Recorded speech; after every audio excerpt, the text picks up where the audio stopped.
வாழ்க நலத்துடன். இன்னைக்கு காலையில வந்து கொஞ்சம் புளிச்ச தண்ணியும், ஒரு வாழைப்பழம் சாப்பிட்டதுக்கப்புறம் தாங்க பப்பாளி பழம் சாப்பிட்டேன். ஏன்னா வெறும் வயித்துல வந்து பப்பாளி சாதம் சாப்பிட்டோம்னா ரொம்ப ஹீட்ட கிளப்பி விடுதுன்னு அப்படி சாப்பிட்டேங்க. அப்படி சாப்பிட்டதால வந்து கொஞ்சம் நல்லா செட் ஆயிடுச்சு. ஹீட் எதுவுமே கிளப்பி விடல. அதுக்கப்புறம் இன்னைக்கு மத்தியானத்துக்கு வந்து ஒரு சிம்பிளான ரெசிபி பண்ணேங்க. ஆனா சாப்பிட வந்து அவ்ளோ தெய்வ இருக்குங்க. அடிச்சு சொல்றேன். நீங்களும் ஒரு தடவ ட்ரை பண்ணி பாருங்க. கொஞ்சமா எண்ணெய் ஊத்திட்டு கடுகு, உளுந்து, சீரகம், சோம்பெல்லாம் போட்டு நல்லா பொரிய விட்டுட்டு, நல்லா 7லருந்து 10 வரமிளகா போட்டுட்டு, வெங்காயம், தக்காளி தாங்க இதுக்கு.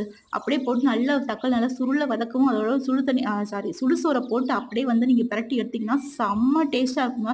உண்மையிலேயே ஒரு சட்டி சோறு சாப்பிட்டாலுமே வந்து சாப்பிட்ட மாரி தெரியாதுங்க. அவ்ளோ டேஸ்ட்டா இருக்கும். சைட் டிஷ் எதுவுமே தேவையில்லங்க. வெறும் துவையல் மட்டும் இருந்தா கூட அவ்ளோ சாப்பிட டேஸ்ட்டா இருக்குங்க. நான் வந்து இன்னைக்கு கொஞ்சோண்டு சுண்டக்காய், அதுக்கப்புறம் கோழி அவரைக்காய், கொஞ்சோண்டு துவையலும் அரைச்சுக்கிட்டேங்க. சாப்பிட்டேங்க.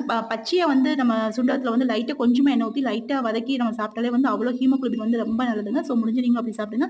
ஈவினிங் போல 2 கடல உருண்ட மட்டும் கடைசியா இருந்துச்சுங்க. அத மட்டும் சாப்பிட்டேங்க. இதான் நான் இன்னைக்கு சாப்பிட்டது. நீங்க என்ன சாப்பிட்டீங்க? கண்டிப்பா கமெண்ட்ல சொல்லுங்க. இந்த வீடியோ பிடிச்ச லைக், ஷேர், சப்ஸ்கிரைப் மறக்காம பண்ணிடுங்க. வாழ்க வளத்துடன்.